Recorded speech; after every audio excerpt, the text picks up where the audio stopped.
fair Hippolyta. Our nuptial hour draws on apace. 4 happy days bring in another moon.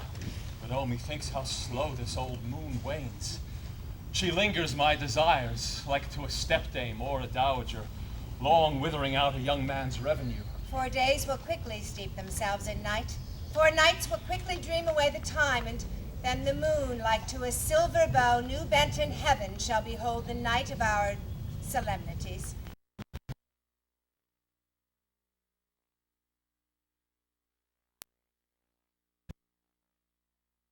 Funerals is not for our pomp. Hippolyta, I wooed thee with my sword and won thy love doing thee injuries. But I will wed thee in another key, with pomp, with triumph, and with revel. Come, Hermia. Happy be Theseus, our most renowned Duke. Thanks, good Aegeus. What's the news with thee? Full of vexation come I, with complaint against my child, my daughter Hermia. Stand forth, Demetrius. My noble lord, this man hath my consent to marry her. Stand forth, Lysander. And my gracious Duke, this man hath bewitched the bosom of my child. Thou, Lysander, thou hast given her rhymes and interchanged love tokens with my child. Thou hast by moonlight at her window sung, with feigning voice, verses of feigning love, and stolen the impression of her fantasy, with bracelets of thy hair, my lord, rings, gauds, conceits, knacks, trifles, nosegays, sweetmeats, messengers of strong prevailment in unhardened youth. With cunning hast thou filched my daughter's heart, and turned her obedience, which is due me, to stubborn harshness. And my gracious Duke, be it so, she will not here before your grace consent to marry with Demetrius. I beg the ancient privilege of Athens. If she is mine, I may dispose of her, either to this gentleman or to her death, according to our law immediately provided in that case. What say you, Hermia? Be advised, fair maid, to you your father should be as a god. Demetrius is a worthy gentleman. So is Lysander. In himself he is, but in this kind, wanting your father's voice, the other must be held the worthy. I would my father looked but with my eyes. Rather, your eyes must with his judgment look. I do entreat your grace to pardon me. I know not by what power I am made bold, nor how it may concern my modesty in such a presence here, to plead my thoughts. But I beseech your grace, that I may know the worst that may befall me in this case if I refuse to wed Demetrius. Either to die the death, or to abjure forever the society of men. Therefore, fair Hermia, question your desires. Know of your youth. Examine well your blood, whether if you yield not to your father's choice, you can endure the livery of a nun. For are I to be in shady cloister mute, to live a barren sister all your life, chanting faint hymns to the cold, fruitless moon? Thrice blessed they that master so their blood to undergo such maiden pilgrimage.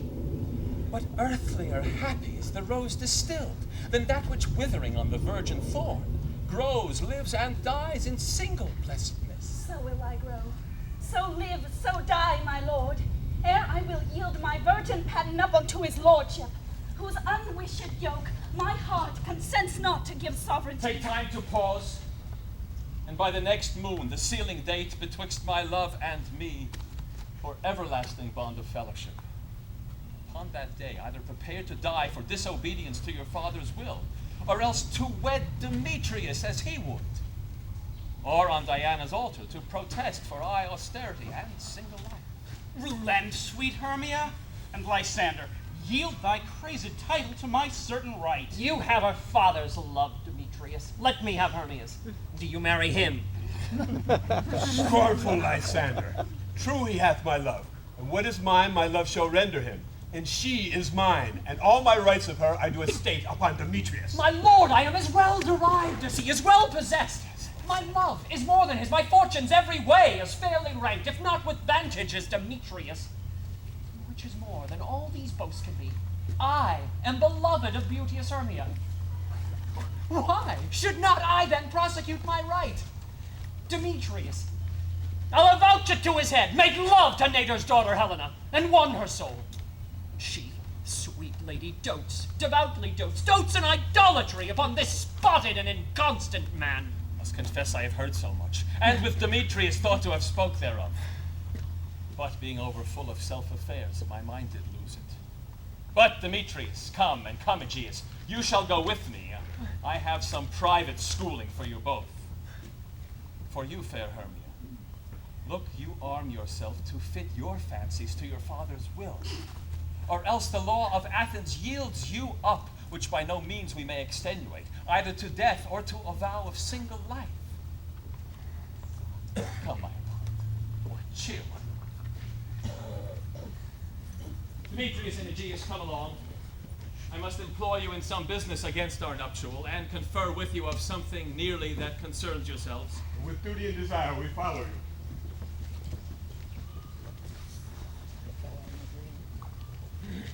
How now, my love?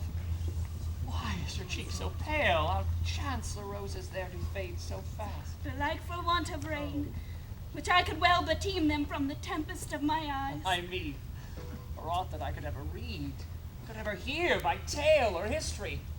Course of true love never did run smooth, but either it was different in blood, Oh, cross, too high to be enthralled too low. or else misgrafted in respective years, Oh, spite, too old to be engaged too young. or merit stood upon the choice of friends. Oh, hell, to choose love by another's eyes. Or if there were sympathy in choice, war, death, or sickness did lay siege to it, making it momentary as a sound, swift as a shadow, short as any dream, brief as the lightning in the collied night that in a spleen unfolds both heaven and earth. And there a man hath the power to say, behold, the jaws of darkness do devour it up. So quick, bright things come to confusion. If then true love has been ever crossed, it stands as an edict in destiny. Then let us teach our trial patience, as it is a customary cross, as due to love as thoughts and dreams and sighs, wishes and tears, poor fancies follow A us. good persuasion. Therefore hear me, Hermia. I have a widowed aunt, a dowager of great revenue. She hath no child, and respects me as her only son. From Athens is her house remote 7 leagues. There, gentle Hermia, may I marry thee. And to that place the sharp Athenian law cannot pursue us. If thou lovest me then, steal forth thy father's house tomorrow night, and in the wood, a league without the town, where I did meet thee once with Helena to do observance to a morn of May. There will I stay for thee. My good Lysander, I swear to thee by Cupid's strongest bow, by his best arrow with a golden head, by the simplicity of Venus doves, by all the mad vows that ever men have broke, in number more than women ever spoke. In that same place thou hast appointed me, tomorrow truly will I meet with thee. Oh, keep promise, love. Look, here comes Helena. Godspeed, fair Helena, whither away? Call you me fair, but fair again unsay. Demetrius loves your fair. Oh, happy fair. Your eyes are lodestars, and your tongue's sweet air more tuneful than laughter shepherd's ear, when wheat is green, when hawthorn buds appear. Sickness is catching, oh, a favor so. Your words I catch, fair Hermia, ere I go. My ear should catch your voice, my eye your eye, my tongue should catch your tongue's sweet melody. Were the world mine, Demetrius being baited, the rest I give to be to you translated. Teach me how you look, and with what art you sway the motions of Demetrius' heart. I frown upon him, yet he loves me still. Oh, that your frowns could teach my smiles such skill. I give him curses, yet he gives me love. That my prayers with such affection move. The more I hate, the more he follows me. The more I love, the more he hateth me. His folly, Helena, is no fault of mine. None but your beauty, would that fault were mine. Take comfort, he no more shall see my face. Lysander and myself will fly this place. Before that time I did Lysander see, seemed Athens a paradise to me. Oh, what graces in my love do dwell, that he hath turned a heaven unto a hell. Helen, unto you our minds we will unfold. Tomorrow night, when Phoebe doth behold her silver visage in the watery glass, decking with liquid pearl the bladed grass, a time when lovers' slights are still concealed. Through Athens' gates we have devised to steal. And into the wood where often you and I upon faint primrose beds were wont to lie, emptying our bosoms of their counsel sweet. There my Lysander and myself will meet, and thence from Athens turn away our eyes to seek new friends and stranger companies. Farewell, sweet playfellow. Pray thou for us, and good luck grant thee thy Demetrius. Keep word, Lysander. We must starve our sight from lovers' food till morrow deep midnight. Well, my Hermia, Helena, adieu. As you on him, Demetrius, dote on you. How happy some or other some can be. Through Athens, I am thought as fair as she. But what of that? Demetrius thinks not so. He will not know it all, but he do know. And as he errs doting on Hermia's eyes, so I admiring of his qualities. Things base and vile, holding no quantity, love can transpose to form and dignity. Love looks not with the eye, with the mind. And therefore is winged Cupid painted blind. Nor hath love's mind of any judgment taste. Wings in no eyes figure unheedy haste.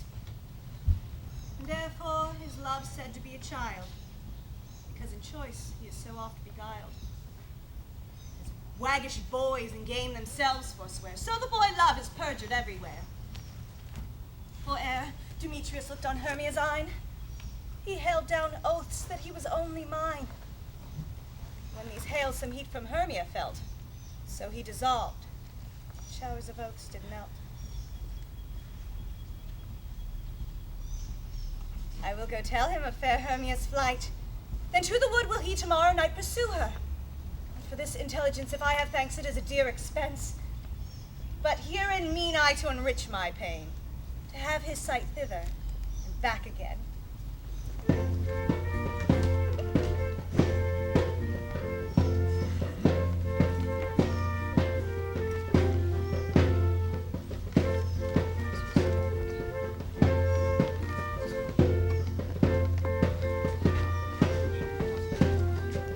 Is our company all here? Darling!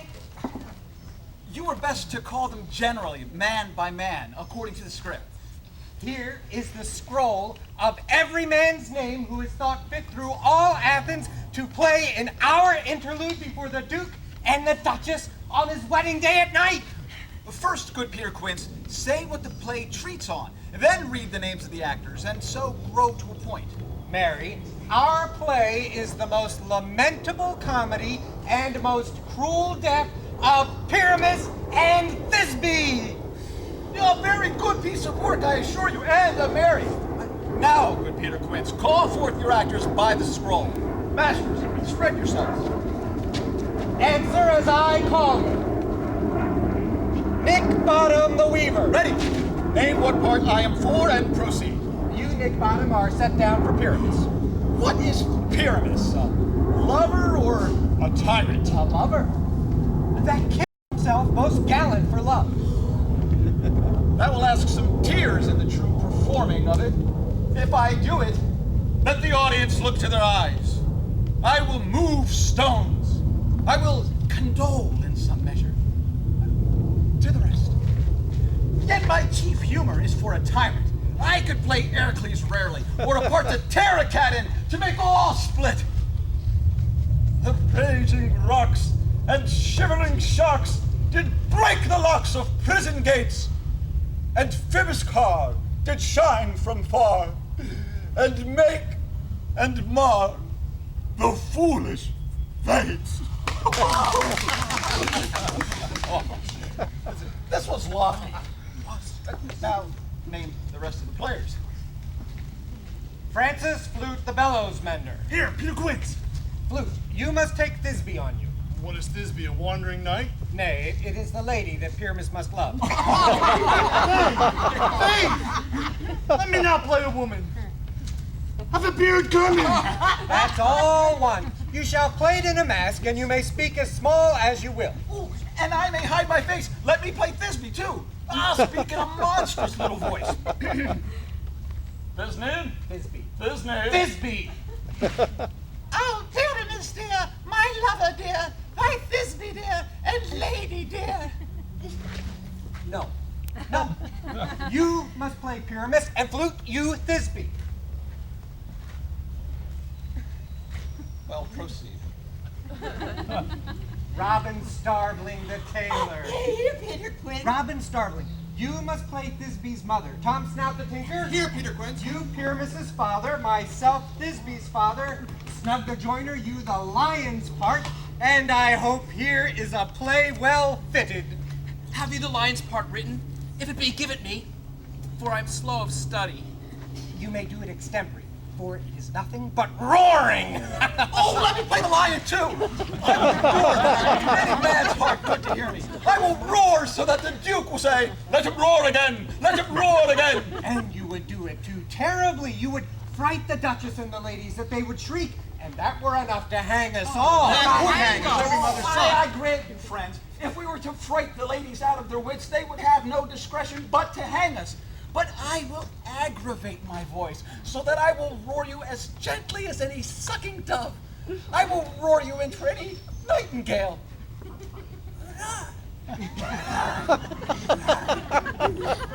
You can play no part but Pyramus!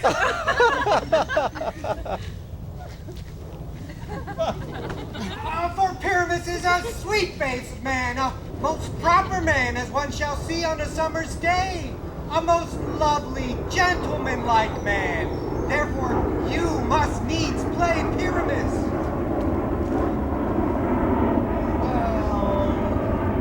I will undertake. What beer will I best play in? Why, what you will. I will discharge it in either your straw-colored beer, your orange tawny beer, your purple and gray beer, or your French crown-colored beer, your perfect yellow. Some of your French crowns have no hair at all. Then you shall play a bareface. But masters, here are your parts. And I am to desire you, to con you, to request you to learn them by tomorrow night and meet me in the palace wood a mile without the town. There we shall rehearse, for if we meet in the city, we will be dogged with company and our devices known. In the meantime, I will draw up a bill of properties such as our play wants. I pray you, fail me not. We will meet, and there we will rehearse most obscenely and courageously. Take pains. Be perfect. Adieu. At the Duke's Oak, we meet. Enough! Hold or cut bowstrings.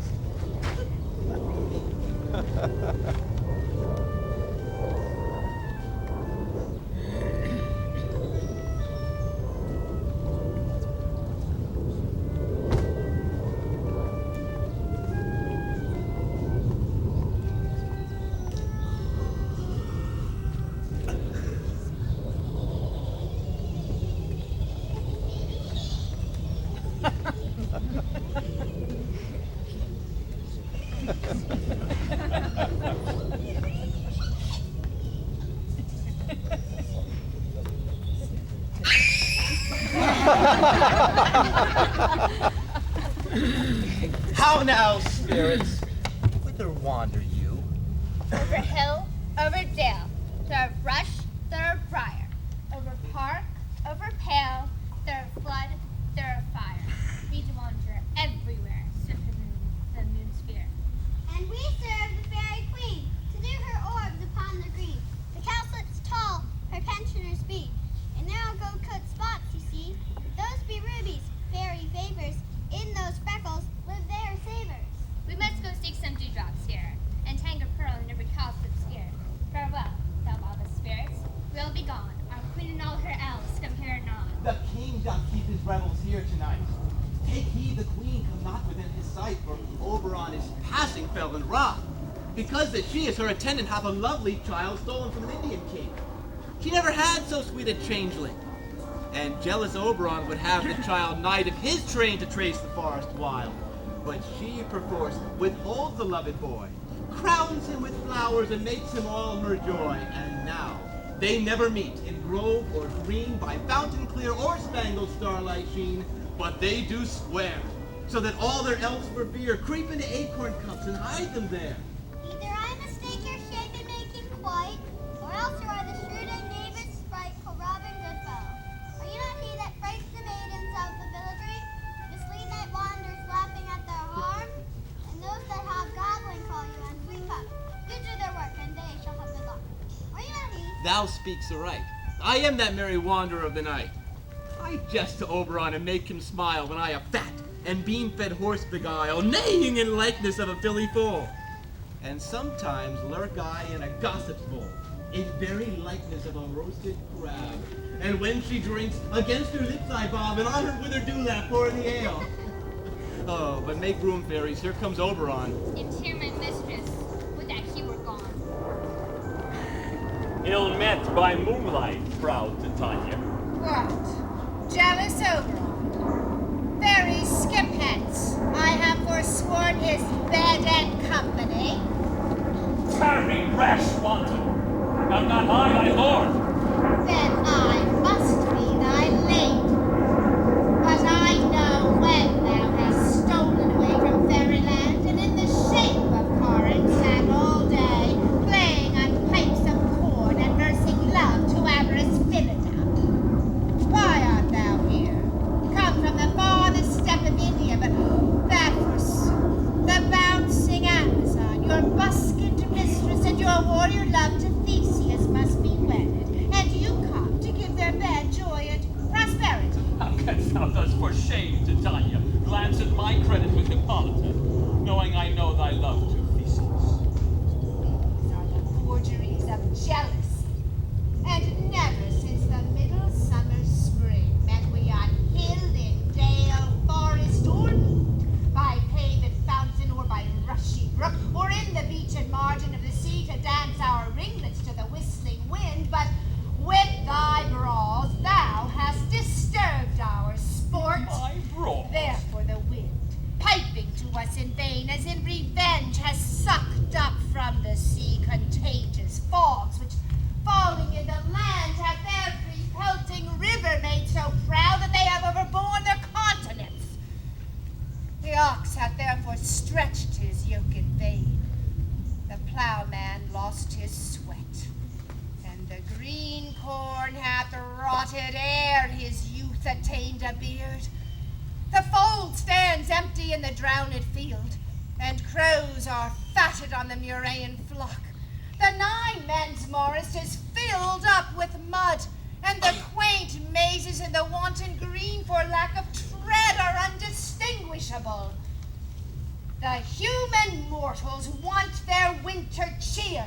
Yes. No night is now with him or Carol blessed. Therefore the moon, the governess of floods, pale in her anger, washes all the air that rheumatic diseases do abound. And through this distemperature we see the seasons alter. The spring, the summer, childing autumn, angry winter change their wonted liveries, and the mazed world by their increase now knows not which is which. And this same progeny of evils comes from our debate, from our dissension. We are their parents and original. Do you amend it then? It lies in you.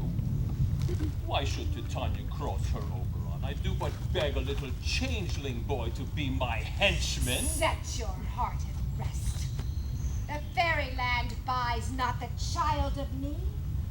His mother was a votaress of my order, and in the spiced Indian air by night full often hath she gossiped by my side, and sat with me on Neptune's yellow sands, marking the embarked traders on the flood.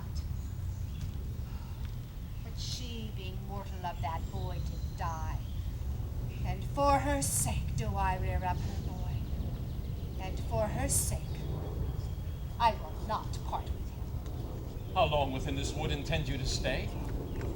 Perchance till after Theseus's wedding day. If you will patiently dance in our round and see our moonlight revels go with us.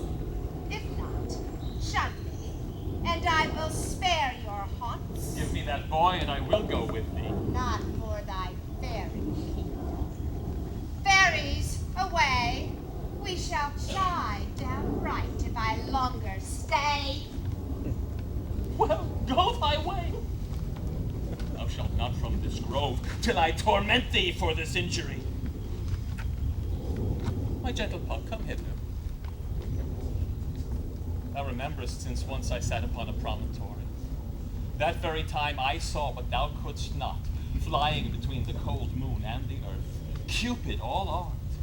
A certain aim he took at a fair vestal throned by the west, and loosed his love shaft smartly from his bow, as it should pierce 100,000 hearts. Yet marked I where the bolt of Cupid fell. It fell upon a little western flower, before milk white, now purple with love's wound. Fetch me this flower, the herb I showed thee once. The juice of it, on sleeping eyelids laid, will make or man or woman madly dote upon the next live creature that it sees. Fetch me this herb, and be thou here again ere the Leviathan can swim a league.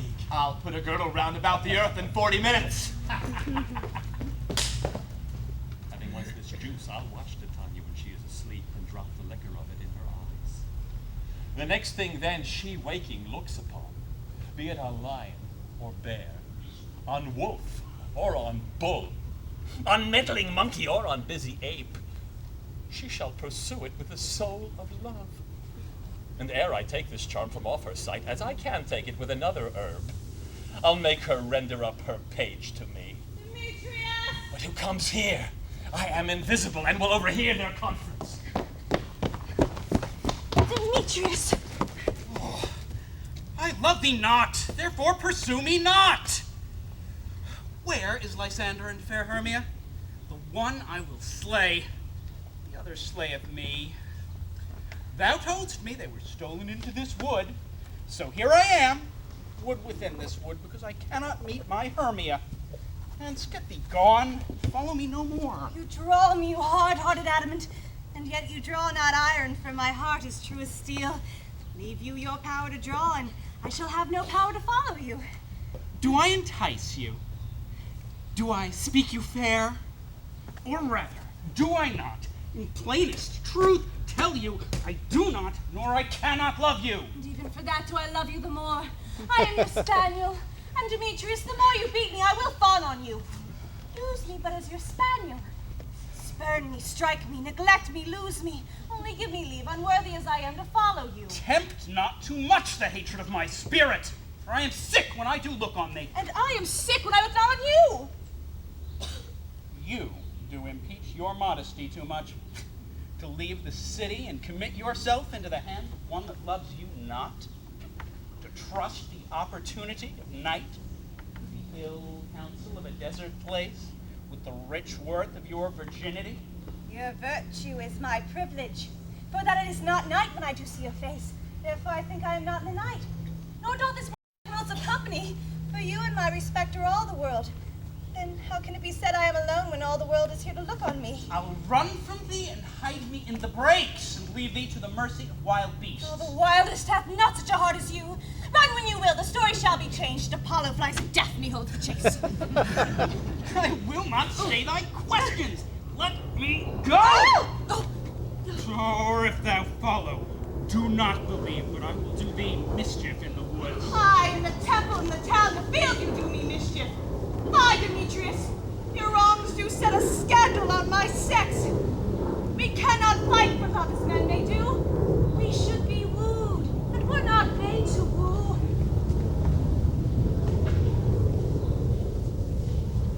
I'll follow thee, and make a heaven of hell, to die upon the hand I love so well. Fare thee well, nymph.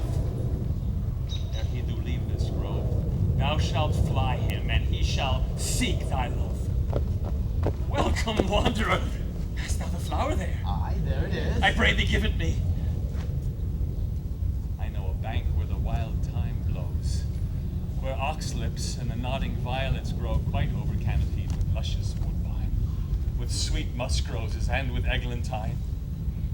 There sleeps Titania some time of the night, lulled in these flowers with dances and delight. And with the juice of this, I'll streak her eyes and make her full of hateful fantasies. Take thou some of it and seek through this grove. A sweet Athenian lady is in love with a disdainful youth. Anoint his eyes, but do it when the next thing he espies may be the lady. Thou shalt know the man by the Athenian garments he hath on, affected with some care that he may prove more fond on her than she upon her love. And look thou meet me ere the first cock crow. Fear not, my lord, your servant shall do so.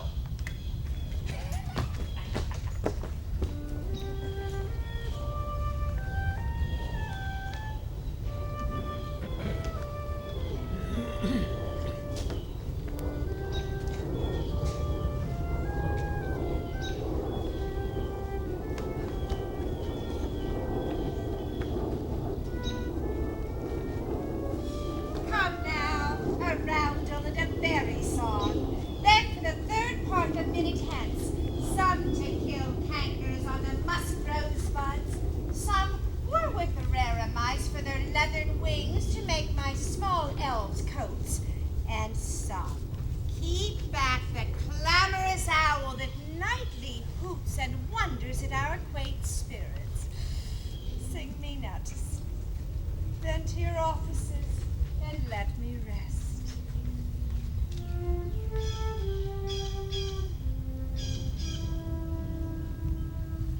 You spot as next with dog on, thorny hedgehogs be not seen, newts and blind worms do no wrong.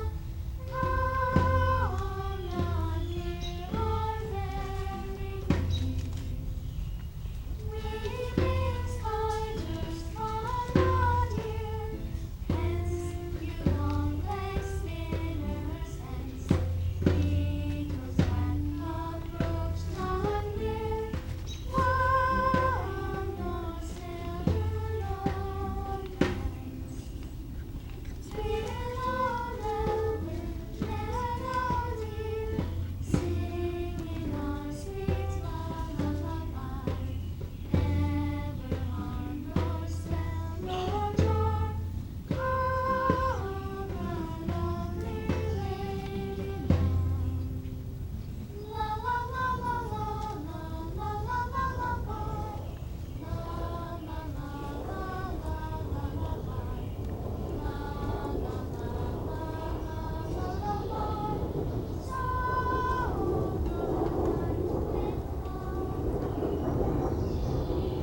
Hence away now all is well, one odor stands sentinel.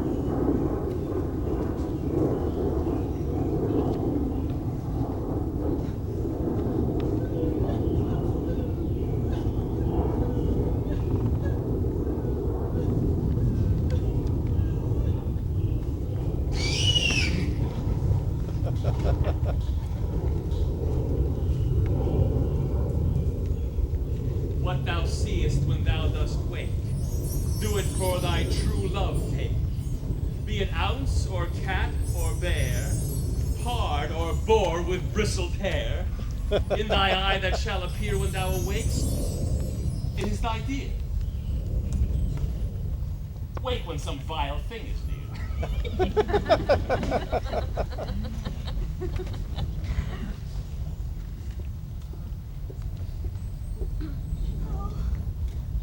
Oh, fair love, you faint with wandering in the wood. To speak truth, I forgot our way. Will rest us, Hermia, if you think it good, and tarry for the company of the day. Be it so, Lysander. Find you out of bed, for I upon this bank will rest my head.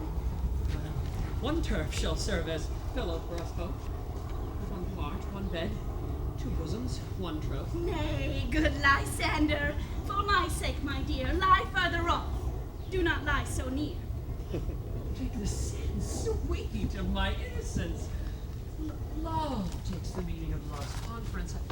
I mean that my heart unto yours is knit, so that but one heart we can make of it. 2 bosoms interchained with an oath, so then 2 bosoms and a single troth, and by your side no bedroom me deny, for lying so, Hermia, I do not lie.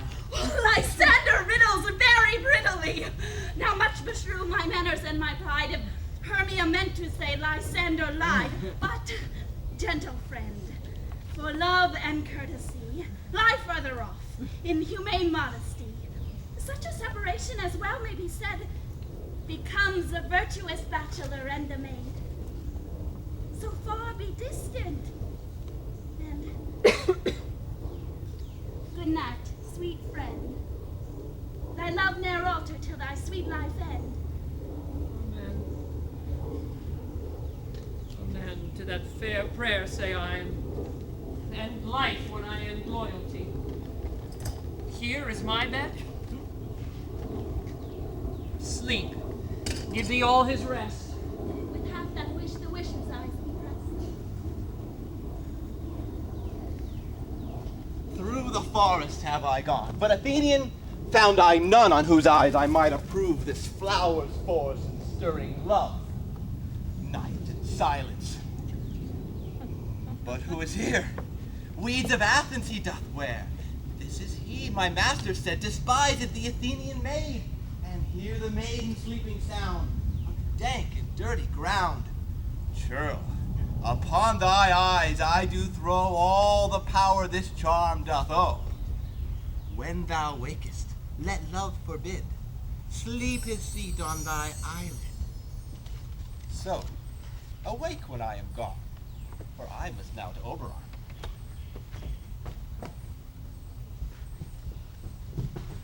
Stay, though thou kill me, sweet Demetrius.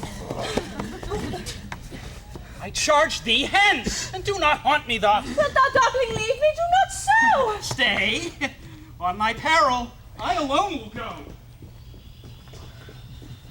Oh, I am out of breath in this fond chase. Oh, the more my prayer, the lesser is my grace. Happy is Hermia wheresoe'er she lies, for she hath blessed and attractive eyes. How came her eyes so bright? Not with salt tears. If so, mine eyes are oftener washed than hers. No, I'm as ugly as a bear, for beasts that meet me do run for fear. But who is here? Lysander on the ground, dead or asleep. I see no blood, no wound. Lysander, if you live, good sir, awake. And run through fire I will for thy sweet sake. Transparent Helena, nature shows aught, but through thy bosom makes me see thy heart. Where is Demetrius? Oh, how fit a word is that vile name to perish on my sword. Do not say so, Lysander, say not so. What though he love your Hermia, Lord, what though? Yet Hermia still loves you, then be content. Content with Hermia. I do repent the tedious minutes I with her have spent. Not Hermia, but Helena I love. Who will not change a raven for a dove? The will of man is by his reason swayed, and reason says you are the worthier maid. Touching now, point of human skill. Reason becomes the marshal to my will and leads me to your eyes, where I o'erlook love stories written in love's richest book. Oh.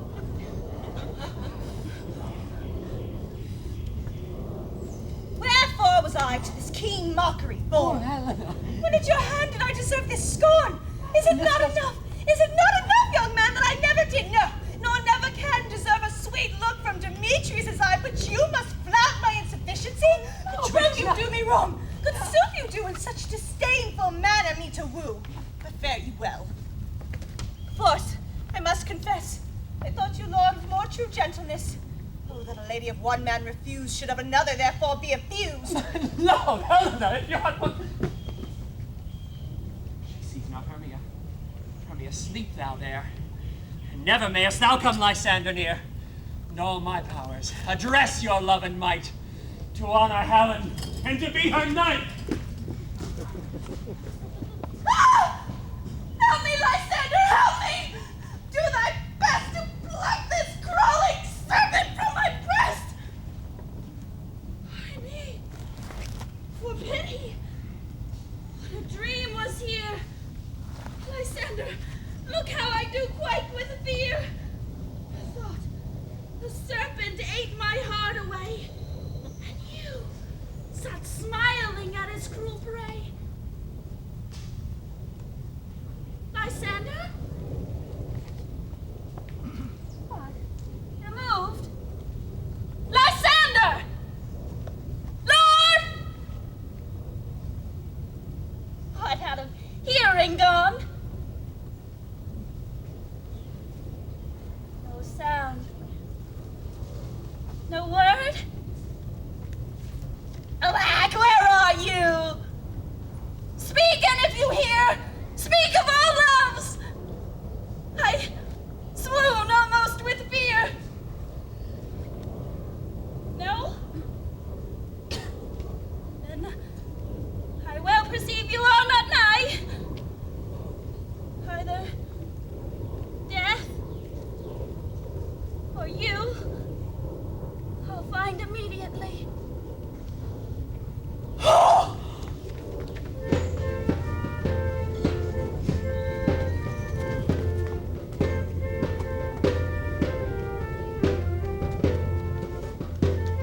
Are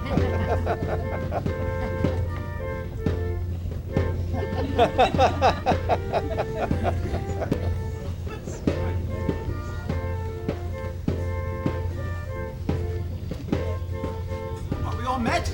Pat, Patton, here's a marvelous place for our rehearsal. This green plot shall be our stage, this hawthorn brake our tiring house, and we will do it in action as we will do it before the Duke. Peter Quince. What sayest thou, bully bottom? Well, there are things about this comedy of Pyramus and Thisbe that will never please. But first, Pyramus must draw a sword to kill himself, which the ladies will never abide. What say you to that? Fire Lycan, a parlous fear. I believe we must leave the killing out when all is done. Not a whit. I have a device to make all well. Write me a prologue, and let the prologue seem to say, we will do no harm with our swords, and that Pyramus is not killed indeed. And, for the more better assurance, tell them that I, Pyramus, am not Pyramus, but Bottom the Weaver. This will put them out of fear. Well, we will have such a prologue. She'll be written in 8 and 6. No, make it 2 more. Let it be written in 8 and 8. Will not the ladies be afeard of the lion? I fear it, I promise you. Masters, you ought to consider with yourselves to bring in, God shield us, a lion among ladies is a most dreadful thing, for there is not a more fearful wild fowl than your lion living, and you ought to look to it.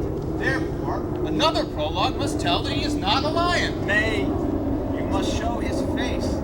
Half his face must be seen through the lion's neck, and he himself must speak through it, saying thus, to the same defect, ladies, or fair ladies, I would wish you, I would request you, or I would beseech you, not to fear, not to tremble, my life for yours. If you think I come hither as a lion, it were pity of my life. No, I am no such thing. I am a man as other men are. And there, indeed, let him name his name and tell them plainly he is Snug the Joiner. Well, it shall be so. Then there's 2 hard things. That is to bring moonlight into the chamber, for as you know, Pyramus and Thisbe do meet by moonlight. Doth the moon shine that night we play our play? A calendar. Look in the almanac. Find out moonshine. Find out moonshine. Yes, it doth shine that night. Why then may you leave a casement of the great chamber window where we are to play open, and the moon may shine in at the casement. Aye, or else one must come in with a bush of thorn and a lantern and say she comes to disfigure, or to present, the person of moonshine. Then there is another thing. You must have a wall in the great chamber, for, says the story, Pyramus and Thisbe do talk through the chink of a wall. You can never bring in a wall. What say you, Bottom? Some man or other must present wall. And let him have some plaster and some loam or some rough cast about him to signify wall. And let him hold his fingers thus. and through that cranny may Pyramus and Thisbe whisper. If that may be, then all is well. Come, sit down, every mother's son, and rehearse your parts. Pyramus, you begin. After you've spoken your speech, enter into that break, and so everyone according to his cue. What hempen homespuns have we swaggering here so near the cradle of the fairy queen? What? A play toward? I'll be an auditor. An actor too, perhaps, if I see cause. Speak, Pyramus. Thisbe, stand forth. Thisbe, the flowers of odious savor Odorous! sweet. Odorous! Odor savor sweet. So hath thy breath, my dearest Thisbe dear. But hark, a voice. Stay thou but here a while, and by I will to thee appear. A stranger, Pyramus, than e'er played here. Must I speak now? Aye, Mary, must you. You must understand, he goes but to see a noise he has heard, and is to come again. Most radiant Pyramus, most lily white of hue, of color like the red rose on triumphant briar, most bristly juvenile, most only Jew! Oh, meet thee, Pyramus! At Nina's tomb! That's Nina's tomb, man! You speak not that yet. That you answer to Pyramus. You speak all your part at once, cues and all. Pyramus, enter, your cue is past. It is never tire. Oh. As true as horse, that would never tire. If I were fair, Thisbe, I were only thine. Oh, monstrous! Oh, strange, we are haunted. Masters, I pray you, fly! I'll follow you, about and around, through bog, through bush, through brake, through briar. Sometimes a horse I'll be, sometimes a hound. Why do they run away? This is a knavery of them to make me a fear. Oh, Bottom, thou art changed. What do I see on thee? What do you see? You see an ass head of your own, do you? Bless thee, Bottom, bless thee, thou art translated.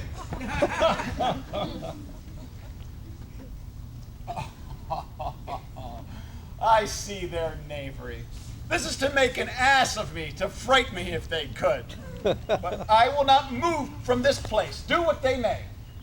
I will walk up and down here, and I will sing, that they may hear that I am not afraid. Those cocks so black of hue, with orange tiny bill, the throstle with his note so true, the wren with little quill. What angel wakes me from my flowery bed? The finch, the sparrow, and the lark, the plain sun cuckoo gray, whose note full many a man doth mark and dares not answer nay. I pray thee, gentle mortal, sing again. Mine ear is much enamored of thy note, and so is mine eye enthralled to thy shape, and thy fair virtue's force perforce doth move me on the first view to say, to swear, I love thee. Methinks, good mistress, thou hast little reason for that. And yet, to say the truth, reason and love keep little company together nowadays. The more the pity some honest neighbors might not make them friends. Nay, I can click upon occasion. Oh, thou art as wise as thou art beautiful. Oh, not so neither. But if I had wit enough to get out of this wood, I had enough to serve mine own turn. Out of this wood do not desire to go. Thou shalt remain here whether thou wilt or no. I am a spirit of no common rate. The summer still doth tend upon my state, and I do love thee. Therefore, go with me. I'll give thee fairies to attend on thee, and they shall fetch thee jewels from the deep, and sing while thou on pressed flowers dost sleep. And I will purge thy mortal grossness so, that thou shalt like an airy spirit go. Peas blossom, cobweb, moth, and mustard seed. Ready? And I, and I, and I.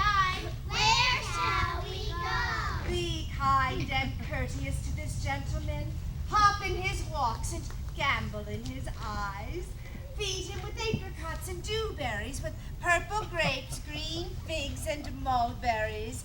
The honey bags steal from the humble bees, and 4 night tapers crop their waxen thighs and light them at the fiery glowworm's eyes to have my love to bed and to arise, and pluck the wings from painted butterflies to fan the moonbeams from his sleeping eyes.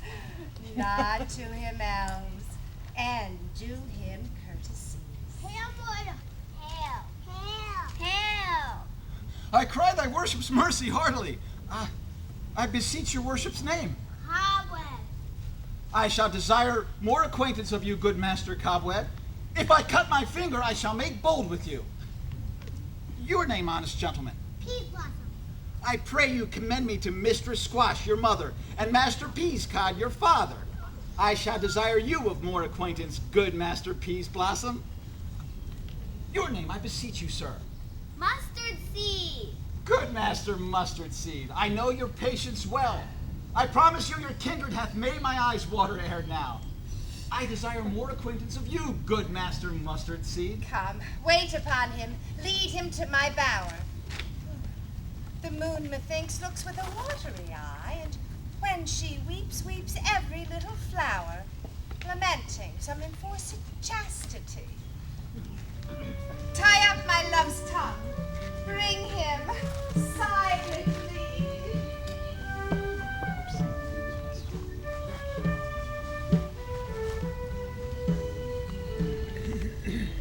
From this wood thou shalt not go. Please remain here to see the rest of our show. You are all spirits of no common rate.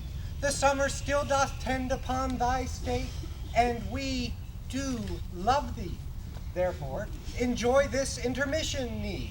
I'll give thee servers to tend on thee, and to purge thy mortal grossness so, there are 2 potties portable to which you may go. But when you hear musicians play, return to your seats sans delay.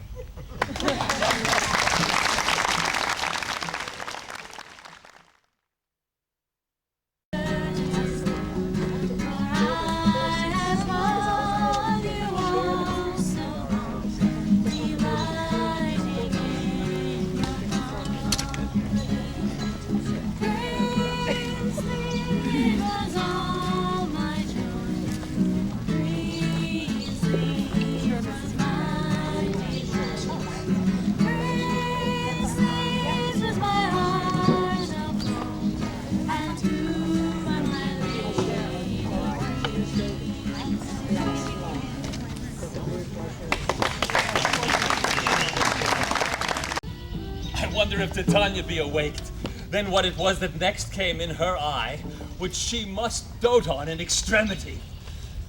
Here comes my messenger. How now, mad spirit? What night rule now about this haunted grove? My mistress with a monster is in love. Oh, tell me. Dear to her close and consecrated bower, while she was in her dull and sleeping hour, a crew of patches, rude mechanicals that work for bread upon Athenian stalls were met together to rehearse a play intended for great Theseus' nuptial day. The shallowest thickskin of their barren sort, whom Pyramus presented in their sport, forsook his scene and entered in a break. When I did him a disadvantage take, an ass's knoll I fix it on his head.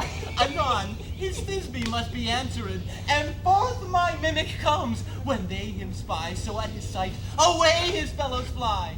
I led them on in this distracted fear, and left sweet Pyramus translated there. When in that moment, so it came to pass, Titania waked, and straightway loved an ass. This falls out better than I could devise.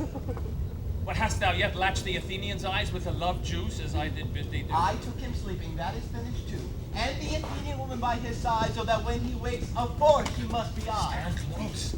This is the same Athenian. This is the woman, but not this the man. Huh? Oh, I rebuke you, him that loves you so. Lay breath so bitter on your bitter foe. Now I but chide, but I should use thee worse. For thou, I fear, hath given me cause to curse. Thou hast slain Lysander in his sleep, being our shoes in blood, plunge in the deep and kill me too. the day is he to me. Would he have stolen away from sleeping Hermia? I'll believe as soon this whole earth may be bored, and that the moon may through the center creep, and so displease her brother's noontide with the antipodes. It cannot be but thou hast murdered him. So should a murderer look, so dead, so grim. So should the murdered look, and so should I, pierced through the heart with your stern cruelty. Yet you, murderer, look as bright, as clear, as yonder Venus in her glimmering sphere. What's this to my Lysander? Where is he? Oh, good Demetrius, wilt thou give him me? Rather give his carcass to my hounds. Out, dog! Out, cur! Oh, thou drivest me past the bounds of maiden's patience. Hast thou slain him then? Henceforth never be numbered among men. Oh, once tell true even for my sake. Durst thou have looked upon him being awake, and hast thou killed him sleeping? Oh, brave touch! You spend your passion on a misprized mood. I am not guilty of Lysander's blood, nor is he dead for aught that I can tell. I pray thee, tell me then that he is well. And if I could, what should I get there for? A privilege. Never to see me more!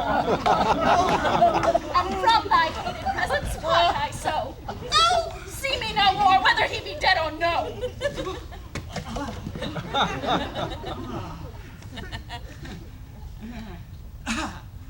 There is no following her in this fierce vein. Here, therefore, for a while will I remain. So sorrow's heaviness doth heavier grow. A debt that bankrupt sleep doth sorrow owe, which now in some slight measure it will pay.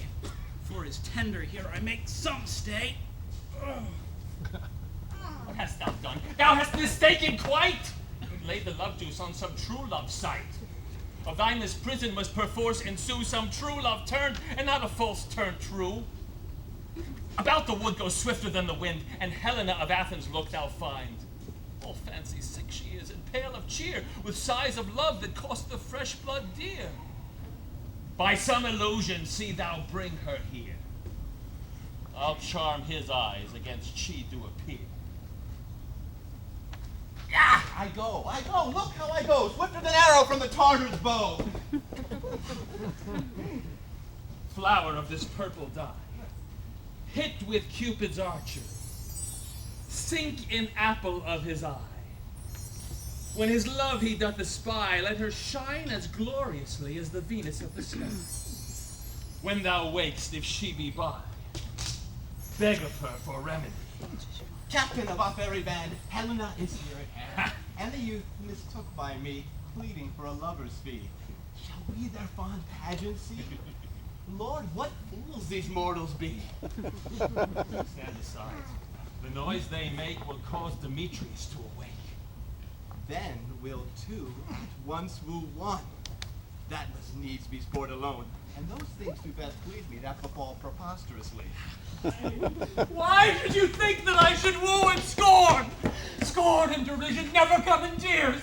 Look, when I vow, I weep. Vows so born in their nativity, all truth appears. How can these things in me seem scorn to you, bearing the badge of faith to prove them true? You do advance your cunning more and more when truth kills truth. Oh, devilish holy fray, these vows are Hermia's. Will you give her all? Weigh oath with oath and you will nothing weigh. Your vows to her and me, put two scales will even weigh, and both as light as tail. I had no judgment when to her I swore. No, none in my mind. Now you give her all. Demetrius loves her, and he loves not you. You don't understand. Oh, Helen. Goddess, perfect, nymph, divine. Oh, to what, my love, shall I compare thine? Crystal is muddy. Oh, how ripe in show thy lips, those kissing cherries, tempting grow. The pure, concealed, white hide forest snow, fanned with the eastern wind, turns to a crow when thou holdest up thy hand. Oh, let me kiss this princess of pure white, this seal of bliss.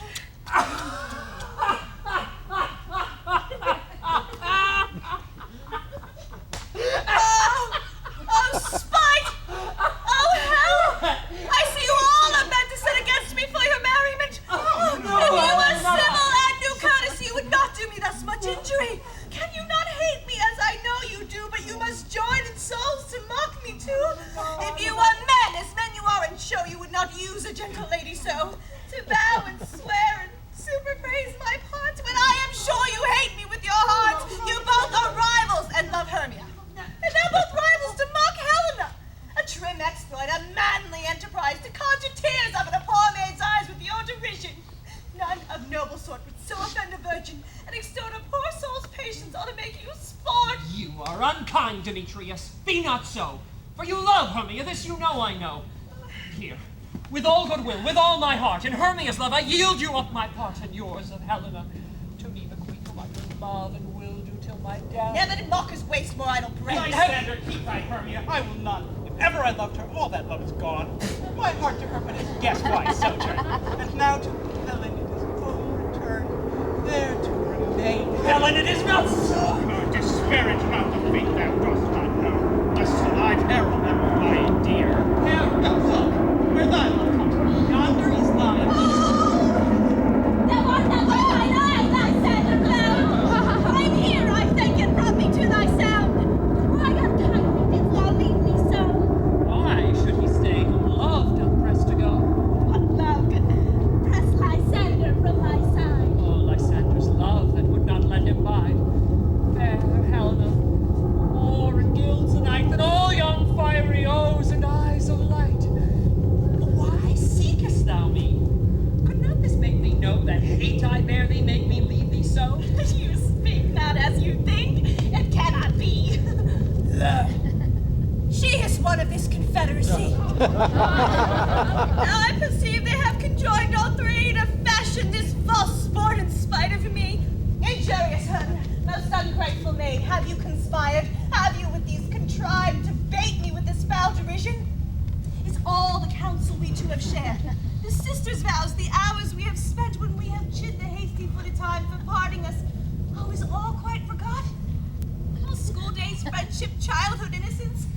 We, Hermia, like two artificial gods, have with our needles both created one flower, both on one sampler, sitting on one cushion, both warbling of one song, both in one key, as if our hands, sides, voices, and minds had been incorporate.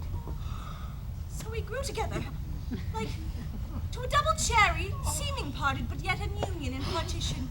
Oh, two lovely berries molded on one stem, so with two seeming bodies, but one heart.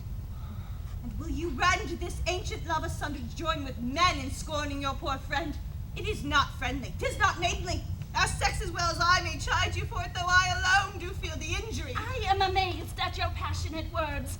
I scorn you not. It seems you scorn me. Have you not set Lysander as in scorn to follow me and praise my eyes and face, and made your other love Demetrius, who even but now did spurn me with his foot to call me goddess, nymph, divine, precious, celestial? Wherefore speaks he this to her he hates? Wherefore doth Lysander deny your love so rich within his soul, and tender me forsooth affection but by your setting on, by your consent? What? Though I be not so in grace as you, so hung upon with love, so fortunate but miserable most to love unloved, this you should pity rather than despise. I understand not what you mean by this. I do! Persever! Counterfeit sad looks make malice upon me when I turn my back. Wake each other! Hold the sweet Chester. This sport well carried shall be chronicled. If you have any pity, grace, or manners, you would not make me such an argument. But fare ye well. 'Tis partly my own fault, which death or absence soon shall remedy. Oh, well, stay, Dr. Lovely, hear my excuse. Oh, my love, my life, my soul, fair Oh, excellent! Sweet, do not scorn her so. She cannot entreat, I can compel. Thou canst compel no more than she entreat. Thy weak threats have no more strength than her prayers. Helen, I love thee. By my life I do, and I will swear by that which I will lose for thee to prove him false that says I love thee not. I say I love thee more than he can do. If thou say so, withdraw, and prove it too. Quick, come. Lysander, where to tends all this? Away, you Ethiop! Oh, no, sir. Yield. Seem to break loose. Take on as you would follow. But yet come not.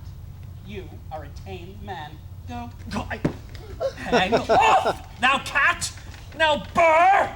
Vile thing, let loose, or I will shake thee from me like a serpent! Why are you grown so rude? Oh. What change is this, sweet love? Thy love! Out! Tawny Turner, out! Out, loathed medicine of hated potion, hence! Do you not jest? Yes, Sue, and so do you. Demetrius, I'll keep my word with thee! Would I had your bond, for I perceive a weak bond holds you. I'll not trust your word. Should I harm her? Strike her? Kill her dead? Though I hate her, I'll not hurt her so. What? Can you do me greater harm than hate? Hate me? Oh, what news, my love? Am I not Hermia? Are not you Lysander? Since night you loved me, yet since night you left me. Why? You left me? Oh, the gods forbid. In earnest, shall I say? Aye, and never did desire to see thee more. Therefore be out of question, hope, doubt, be certain nothing truer that I do hate thee and love Helena. Me? You juggler! Go! You canker blossom! You thief of love! What have you come by night and stolen my love's heart from him? Fine in faith. Have you no modesty, no maiden shame, no touch of bashfulness? What? Will you tear impatient answers from my gentle tongue? Fie, fie, you counterfeit, you puppet, you! Puppet! Why so? Aye, that way goes the game. Now I perceive she hath made compare between our statures. She hath urged her height, and with her personage, her tall personage, her height, forsooth, she hath prevailed with him. And are you grown so high in his esteem because I am so dwarfish and so low? How low am I, thou painted maypole? Speak! How low am I? I am not yet so low but that my nails can reach unto thy I pray you, though you mock me, gentlemen, let her not hurt me. I was never cursed. I have no gift at all of truishness. I am a right maid for my cowardice. Let her not strike me. You may perhaps think because she is something lower than myself that I can match her. No, again! Good Hermia, be not so bitter with me. I evermore did love you, Hermia. Did ever keep your counsels, never wronged you. Save that in love unto Demetrius, I told him of your stealth unto this wood. He followed you for love, I followed him. But he hath chid me hence, and threatened me to spurn me, strike me, nay, to kill me too. And now, so you will let me quiet go to Athens, will I bear my folly back and follow you no further. Let me go. You see how simple and how fond I am? Why get you gone? Who is that hinders you? Oh, foolish heart that I leave here behind. What with Lysander? With Demetrius! Be not afraid, she shall not harm thee, Helena. No, she shall not, sir, though you take her part. Oh, when she is angry, she is keen and shrewd. She was a vixen when she went to school, and though she be but little, she is fit. Little again! Nothing but low and Proud me thus! Let me come to her! Get you gone, you dwarf! You minimus of hindering not grass maid! Bead, you acorn! You are too efficient in her behalf that scorns your services. Let her alone. Speak not of Helena, take not her part. For if thou dost intend never so little show of love to her, thou shalt abide it. Now she holds me not. Now follow if thou darest to try whose right of thine or mine is most in Helena. Follow, nay, I'll go with thee, cheek by shadow. You mistress, this coil is long of you. Nay, go not back. I will not trust you, I. No longer stay in your cursed company. Your hands than mine are quicker for a fray. My legs are longer, though, to run away. I am amazed, and know not what to say.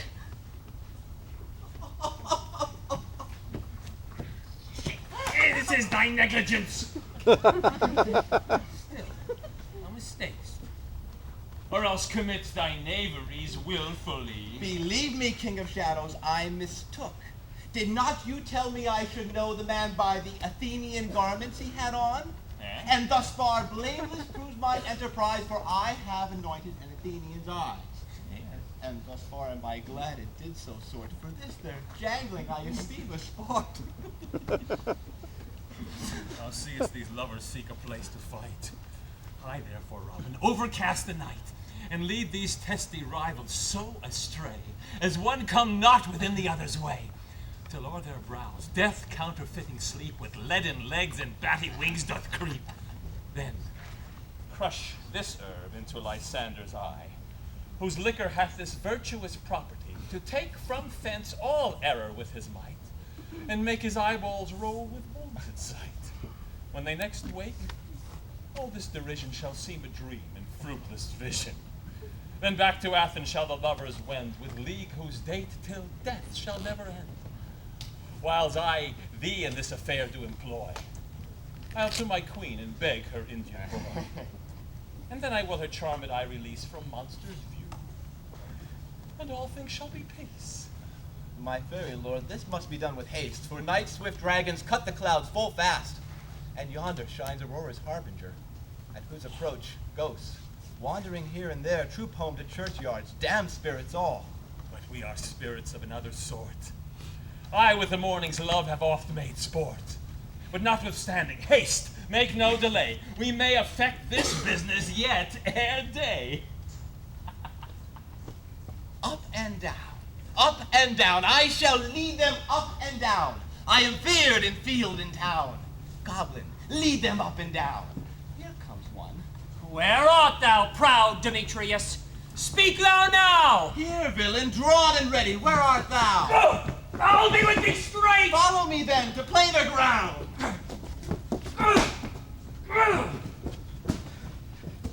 Lysander, speak again, thou coward, thou runaway. Art thou fled? Speak, some bush. Where dost thou hide thy head? Thou coward, art thou bragging to the stars? Telling bushes thou look'st for wars and will not come? Come, recreant, come thou child. I'll whip thee with a rod. He is defiled that draws a sword on thee. Yea, art thou there? Follow my voice. We'll try no manhood here. He goes before me, and still dares me on. When I come where he calls, then he is gone. The villain is much lighter heeled than I. I followed fast.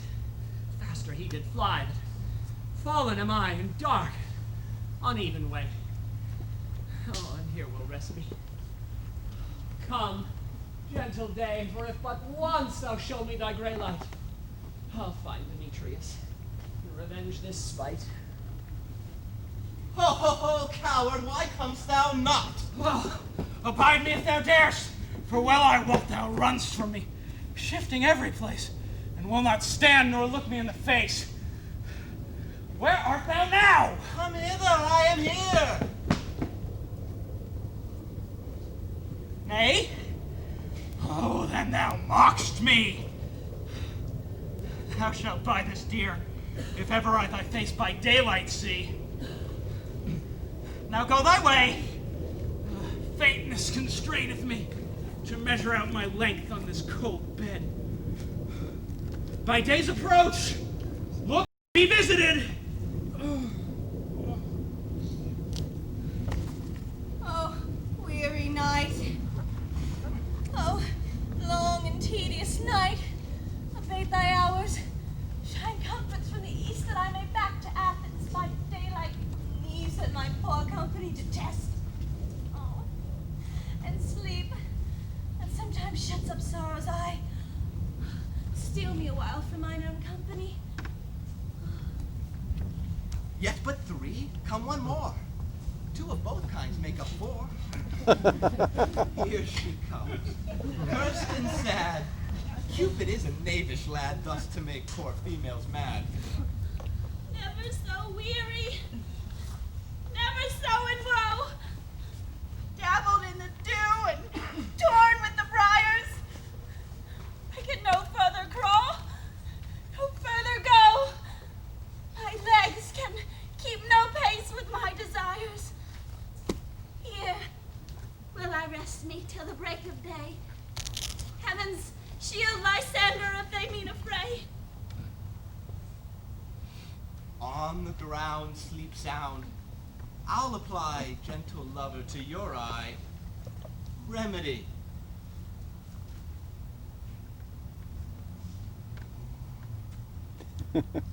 when thou wakest, thou takest true delight in the sight of thy former lady's eye.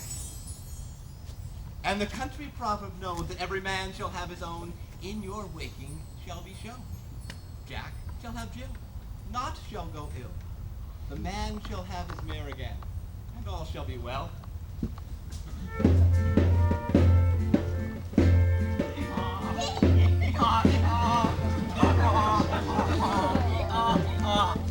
Come, sit thee down upon this flowery bed, while I thy amiable cheeks do coy, and stick musk roses in thy sleek, smooth head, and kiss thy large, fair ears, my gentle joy. Where's Peas Blossom? Ready? Scratch my head, Peas Blossom. Where's Cobweb? Ready? Monsieur Cobweb, good monsieur. Get you your weapons in your hand and kill me a red-hipped humblebee on top of the thistle. And, good monsieur, bring me the honey bag. Where's Mustard Seed? What is your will? Nothing good, monsieur, but to help Cavalier Peas Blossom to scratch. I must to the barber's, monsieur, for methinks I am marvelous hairy about the face, and I am such a tender ass that if my hair do but tickle me, I must scratch. Oh, what? Wilt thou hear some music, my sweet love? I have a reasonable good ear in music. Let's have the tongs and the bones.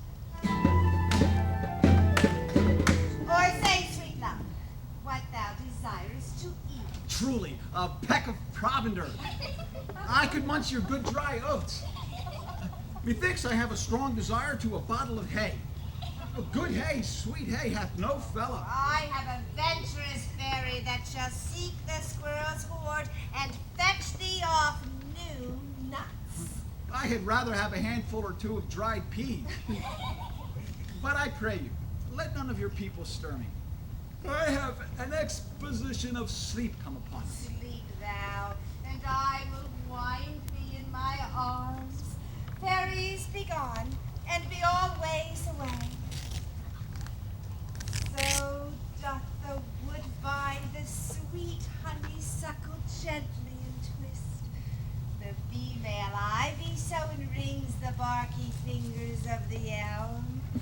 Oh, how I love thee! How I dote on thee!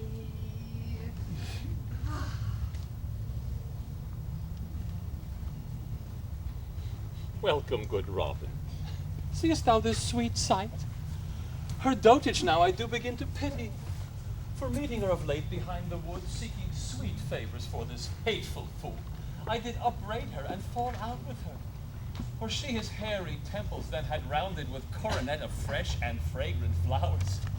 When I had at my pleasure taunted her, and she in mild terms begged my patience, I then did ask of her changeling child, which straight she gave me, and her fairy sent to bear him to my bower in fairyland.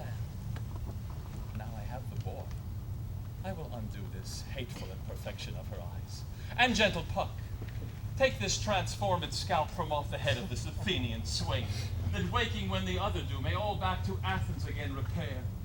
And think no more of this night's accidents, but as the fierce vexation of a dream. But first, I will release the fairy queen. Be as thou wast wont to be. See as thou wast wont to see. Dian's bud or Cupid's flower have such force and blessed power. Now, my Titania, wake you, my sweet queen.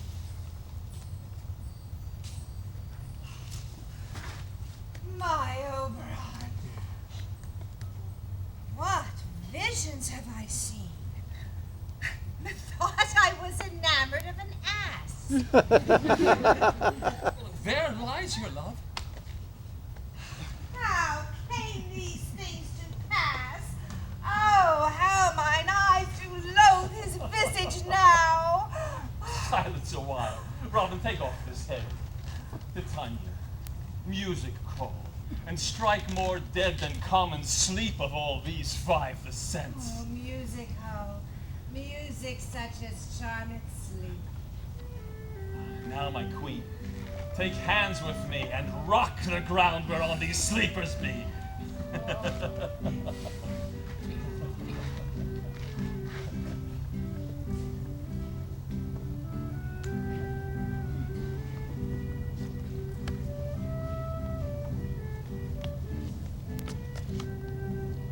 thou and I are new and habited, and will tomorrow midnight solemnly dance in Duke Theseus' house triumphantly, and blessed to all fair prosperity.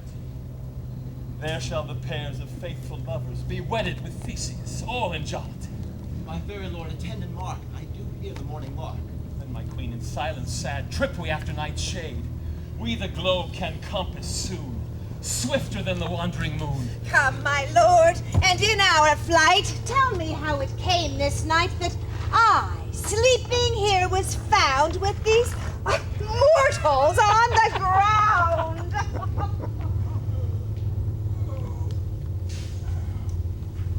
When my cue comes, call me and I will answer. My next is most fair Pyramus. Hey ho.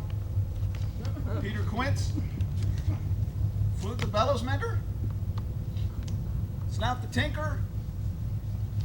Starveling. God's my life. Stolen hence and left me asleep.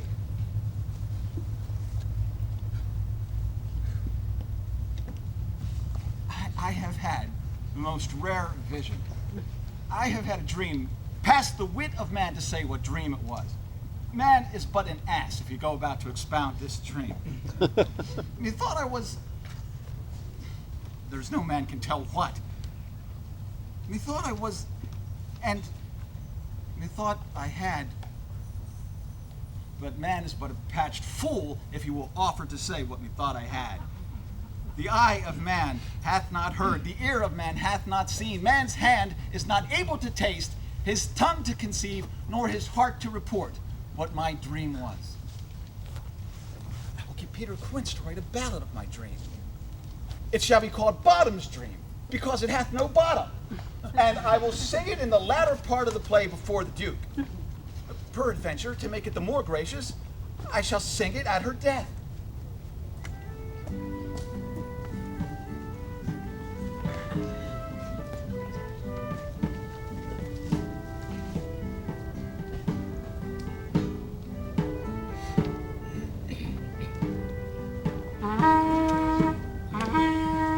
Go, one of you, find out the forester, for now our observation is performed.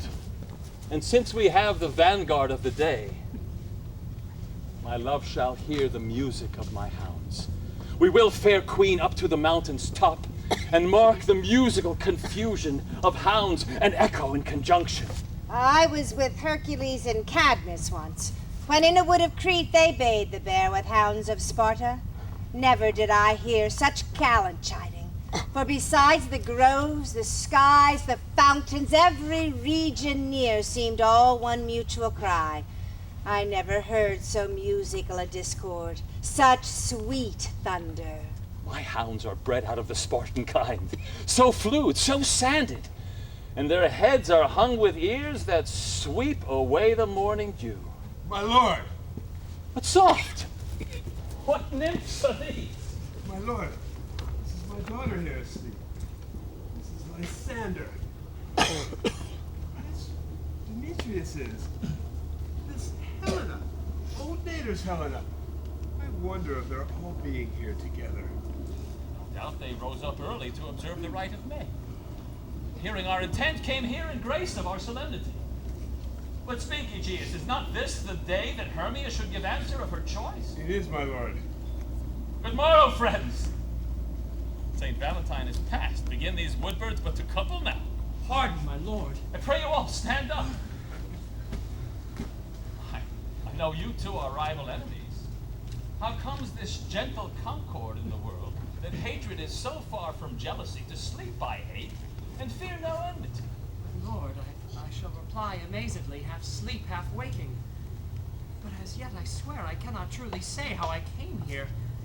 But as I think, for truly would I speak, now I do bethink me. So it is. I came with Hermia hither. Our intent was to be gone from Athens, where we might without the peril of Athenian law. Enough, my lord, enough! You have enough! I want the law upon his head. They would have stolen away. They would, Demetrius, thereby to have defeated you and me. You of your wife, and me of my consent. My consent that she should be your wife. My lord, fair Helena told me of their stealth, of this their purpose hither to this wood, and I in fury followed them. Fair Helena in fancy following me. But my good lord, I wot not by what power, but by some power it is. My love for Hermia melted as the snow, and all the love, all the faith, all the virtue of my heart, object and the pleasure of mine mind, only Helena. To her, my lord, as I betrothed ere I saw Hermia, like in sickness did I loathe this food, but as in health come to my natural taste, now I do wish it, love it, long for it, and will forevermore be true to it. Fair lovers, you are fortunately met. Of this discourse we more will hear anon. Aegeus, I will overbear your will. For with us in the temple by and by, these couples shall eternally be knit. And for the morning now is something worn. Our purposed hunting shall be set aside. Away with us to Athens, 3 and 3. We'll hold a feast in great solemnity. Come, Hippolyta.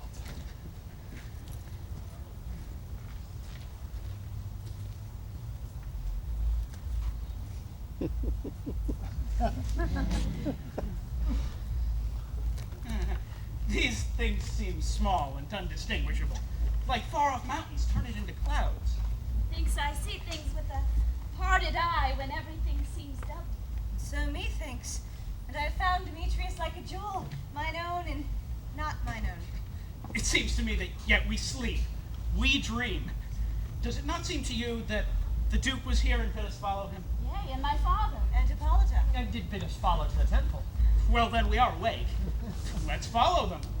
By the way, let us recount our dreams.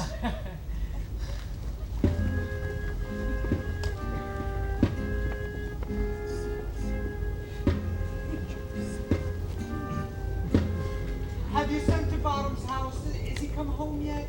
He cannot be heard of. Out of doubt, he is transported. If he comes not, then the play is marred. It goes not forward, doth it? Nay, it is not possible. You have not a man in all Athens able to discharge Pyramus but he. No. He has simply the best wit of any handicraft man in Athens. Aye, and the best person too. And he's a very paramour for a sweet voice. You must say paragon. A paramour is, God bless us, a thing or not. Masters, the Duke is coming from the temple, and there's 2 or 3 lords and ladies more married. Oh, if our sport had gone forward, we had been made men. Oh, sweet bully Bottom. Where are these lads? Where are these hearts? Bottom! Oh, courageous day! Most happy hour! Master, I am to discourse wonders. But ask not what of me, for if I tell you, I am no true Athenian. I will tell you everything right as it fell out. Let us hear it, sweet Bottom. Not a word of me. All I will tell you is that the Duke hath dined. Get your apparel together. Good strings for your beards, new ribbons for your pumps. Meet presently at the palace, every man look o'er his part. For the short and the long is, our play is preferred.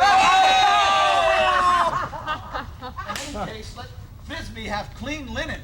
And let not him who plays the lion pare his nails, for they shall hang out as the lion's claws.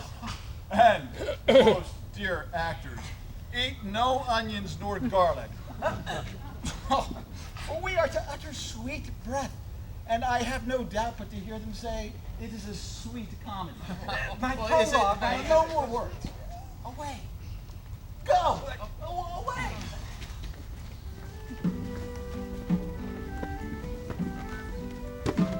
"'Tis strange, my Theseus, that these lovers speak of. More strange than true. I never may believe these antique fables, nor these fairy toys.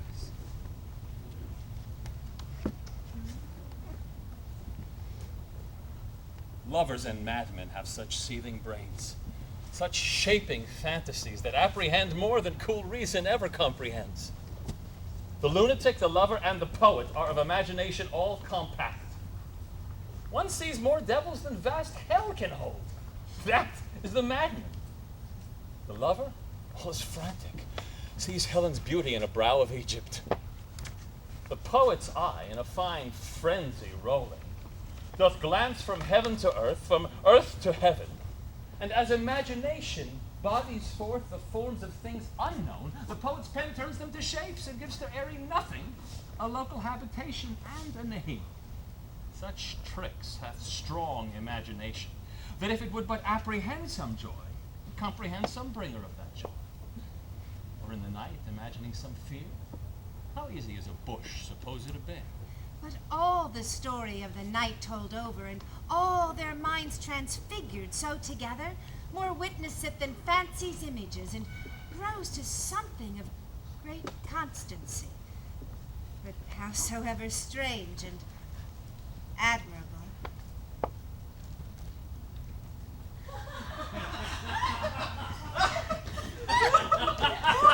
Here come the lovers full of joy and mirth. Joy, gentle friends. Joy and fresh days of love accompany your hearts. More than to us wait in your royal walks, your board, your bed. Come now, what masks, what dances shall we have to wear away this long age of 3 hours between our after-supper and bedtime? Where is our usual manager of mirth? What revels are at hand? Is there no play to ease the anguish of the torturing hour? Call Philostrate! Here, mighty Theseus! Say, what abridgment have you for this evening? What masks? What music? How shall we beguile the lazy time, if not with some delight? How brief there is, my lord, how many sports are right. Make choice of which your highness will see first. The battle of the centaurs to be sung by an Athenian eunuch to the harp. Well, none of that. The riot of the tipsy bacchanals tearing the Thracian singer in their rage. That is an old device, and it was played when I from Thebes came last to conquer. The thrice three muses, mourning for the death of learning, late deceased in beggary. That is some satire, keen and critical, when not sorting with a nuptial ceremony. A tedious, brief scene of young Pyramus and his love Thisbe. Very very tragical mirth. Merry and tragical. Tedious and brief? That is hot ice and wondrous strange black snow. How shall we find the concord of this discord? Our play there is, my lord, some 10 words long, which is as brief as I've known a play to be, but by 10 words, my lord, it is too long, which makes it tedious. For in all the play there's not one word apt, not one player fitted. And tragical, my lord, it is, for Pyramus there doth kill himself, which when I saw rehearsed, I must confess, did make mine eyes water. But more merry tears the passion of loud laughter never shed.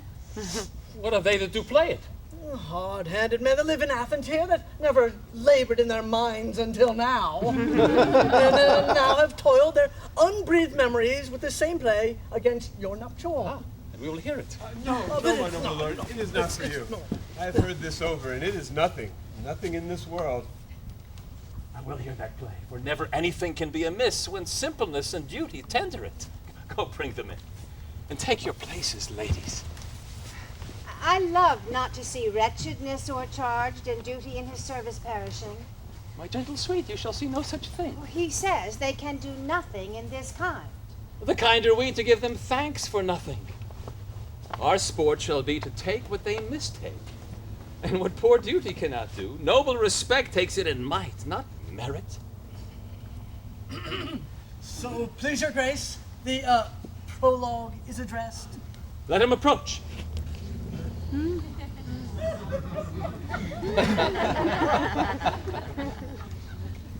Gentles, perchance you wonder at this show, but wonder on till truth make all things plain.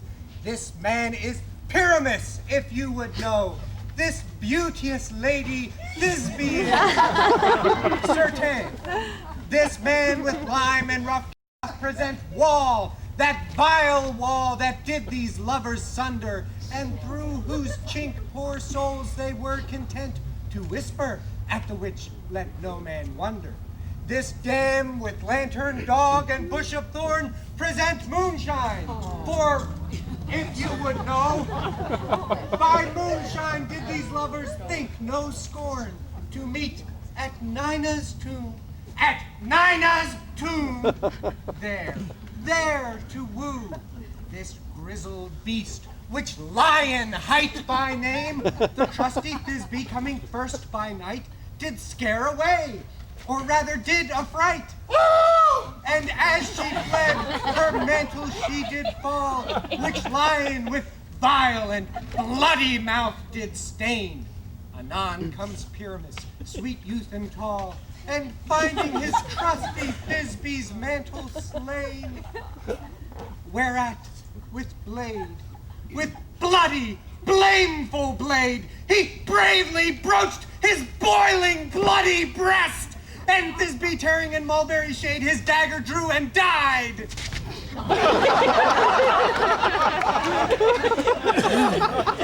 As to the rest, let lion, wall, moonshine, and lovers twain at length discourse, while here they do remain. I wonder if the lion be to speak. No wonder, my lord, one lion may, when many asses do. In this same interlude it doth befall that I, one Snout by name, present a wall, and such a wall as I would have you think, that had in it a cranny, hole, or chink, through which the lovers, Pyramus and Thisbe, did whisper often, very secretly. With this loam, this rough cast, with this stone doth show that I, one Snout by name, present a wall, and such a wall as I would have you think that had in it a cranny, hole, or chink, through which the lovers, Pyramus and Thisbe, did whisper often very secretly. This loam, this rough cast, and this stone does show that I, one Snout by name, present a wall, and such a wall as I would have you think at night. Oh, night with hue so black. Oh, night, whichever art when day is not. Oh, night, alack, alack, alack. I fear my Thisbe's promise is forgot. And thou, O wall, O sweet and lovely wall, which standst between her father's ground and mine, thou wall, O wall, thou sweet and lovely wall, show me thy chink to blink through with mine eyne.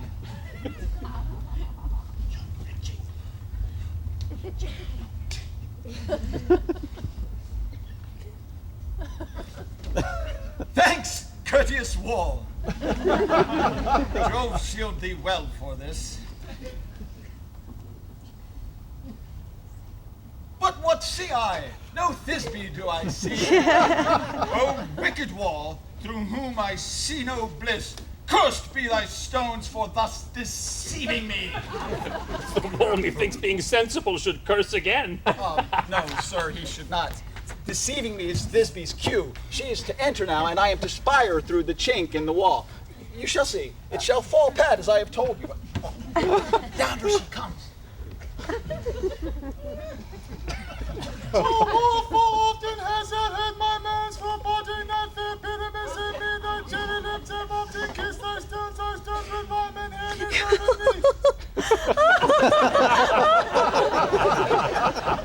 I see a voice.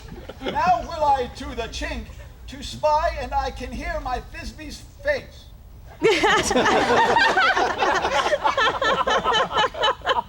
Thisbe!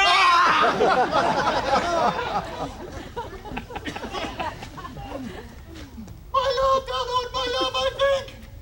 Think what thou wilt, I am thy lover's grace, and like Lamander am I trusty still. And I like how into the fates me kill. Oh, kiss me through the hole in this vile wall.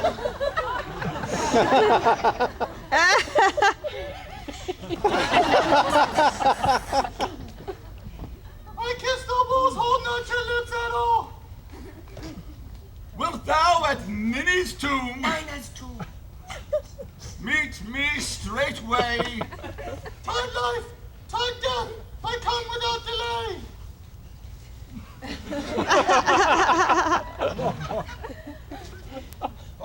Thus have I, one Snout by name, set a wall, and such a wall.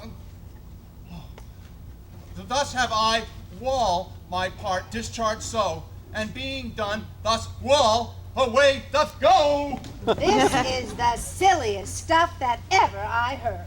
The best in this kind are but shadows, and the worst are no worse if imagination amend. Well, it must be your imagination then, and not theirs. We imagine no worse of them than they of themselves. They may pass for excellent men. Ah, here come two noble beasts, a woman and a lion. You, ladies, you whose gentle hearts do fear the smallest monstrous mouse that creeps on floor, may now perchance both quake and tremble here when lion, rough with wildest rage, doth roar. Then know that I, as snug the joiner, am a lion fell, nor else no lion's dam. For if as lion I come in strife into this place, 'twere pity on my life. Very gentle beast, and of a good conscience. The very best of the beast that ever I saw, my lord. This lantern doth the horned moon present. She should have worn the horns on her head. But she is no crescent, and her horns are invisible within her circumference. This lantern doth the horned moon present. I myself, the man in the moon, doth seem to be. It's the greatest error of all the rest. The man should be put into the lantern. How else is it the man in the moon? I am aweary of this moon. Would she would change. Proceed, moon. All I have to say is, this lantern is the moon, and I the man in the moon, and this thorn bush, my thorn bush, and this dog is my dog. All of these things should be in the lantern, for all of these things are in the moon. But silence, here comes Thisbe. This is old Minnie's tomb. Where is my love?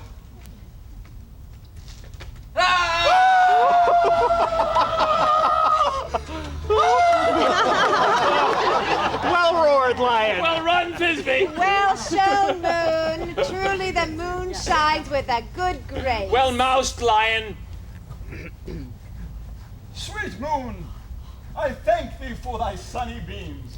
I thank thee, moon, for shining now so bright. For by thy golden, gracious, glittering gleams, I trust to take of truest Thisbe's sight. But stay, oh spite, but mark, poor knight, what dreadful dole is here. Eyes, do you see? How can it be? Oh dainty duck, oh dear, thy mantle good, what, stained with blood?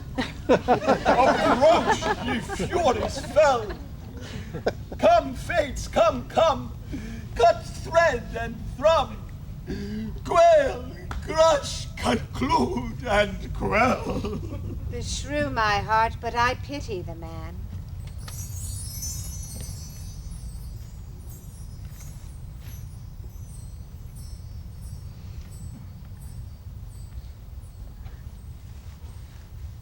Oh, wherefore nature? Oh, wherefore, nature, hast thou lions framed, since lion vile hath here deflowered my dear, which is, which was the fairest dame that lived, that loved, that liked, that looked with cheer. Come, tears, confound, out, sword, and wound that pap of Pyramus, aye, that left pap where heart doth hop. Now die I thus.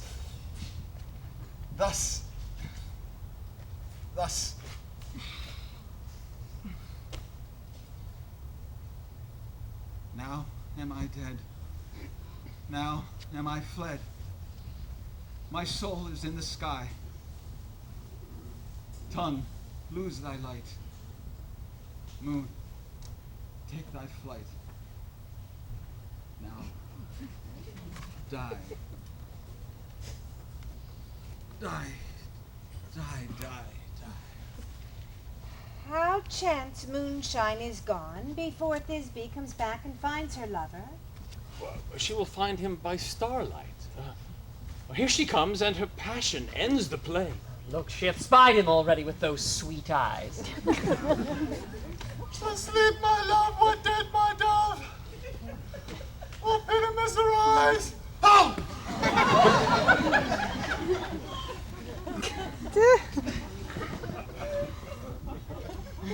Speak, quite dumb. Dead, a tube must cover these sweet eyes. These lily lips, this cherry nose, these yellow cowslip cheeks are gone. Lovers make moan. His eyes were green as leeks. Oh, sisters three, come to me.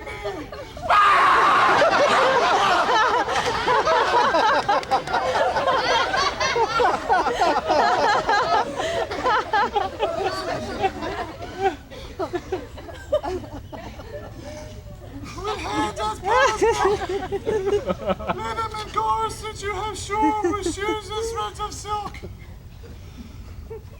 Tongue, not a word. Come, trusty sword. Come blade my breast and brew.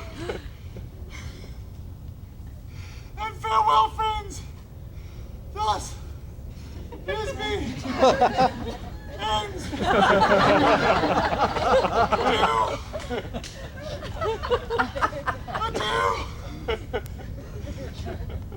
Adieu.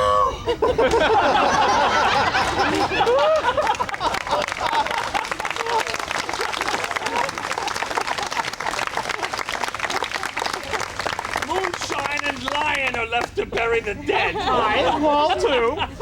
No, I assure you, the wall is down that parted their father. Will it please you to see an epilogue? Oh, no epilogue, I pray you. For your play needs no excuse. Never excuse. For when the players are all dead, there need none to be blamed. Marry, if he that writ it had played Pyramus and hanged himself in Thisbe's garter, it would have been a fine tragedy. So it is, and very notably discharged. The iron tongue of midnight hath told 12. Lovers, to bed. 'Tis almost fairy time. I fear we shall outsleep the coming morn as much as we this night have overwatched. Sweet friends, to bed. A fortnight hold we this solemnity, in nightly revels and new jollity.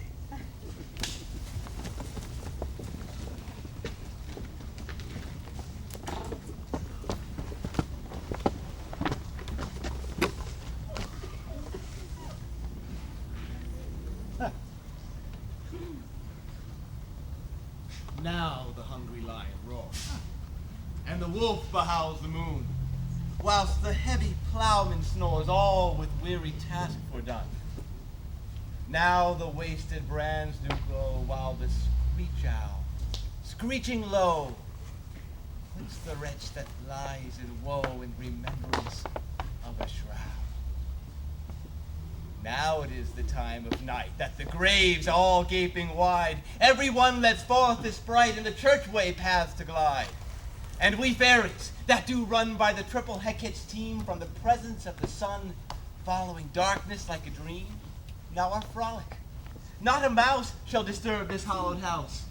I am sent with broom before, to sweep the dust behind the door. Through the house give glimmering light. By the dead and drowsy fire, every elf and fairy sprite. Cloth as light as bird from briar. And this ditty, after me, sing and dance it trippingly. First rehearse your song by rote, then to word each warbling note. Hand in hand in fairy grace, we will sing and bless this place. Now until the break of day, through this house each fairy stray. To the best bride bed will we, which by us shall blessed be. And the issue there create, ever shall be fortunate. So shall all the couples three ever true and loving be. and the blots of nature's hand shall not in their issue stand. With this field do consecrate, every fairy take his gate, and each several chamber bless, through this palace with sweet peace, and the owner of it blessed ever shall in safety rest. Trip away, make no stay, meet me all by break of day.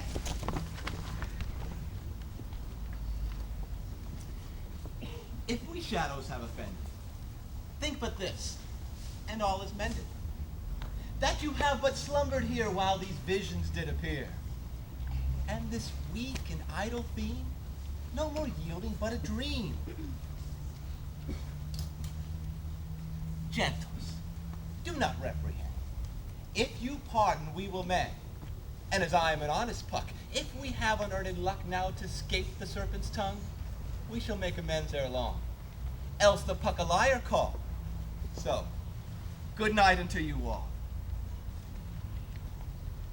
Give me your hands if we be friends, and Robin shall restore amends.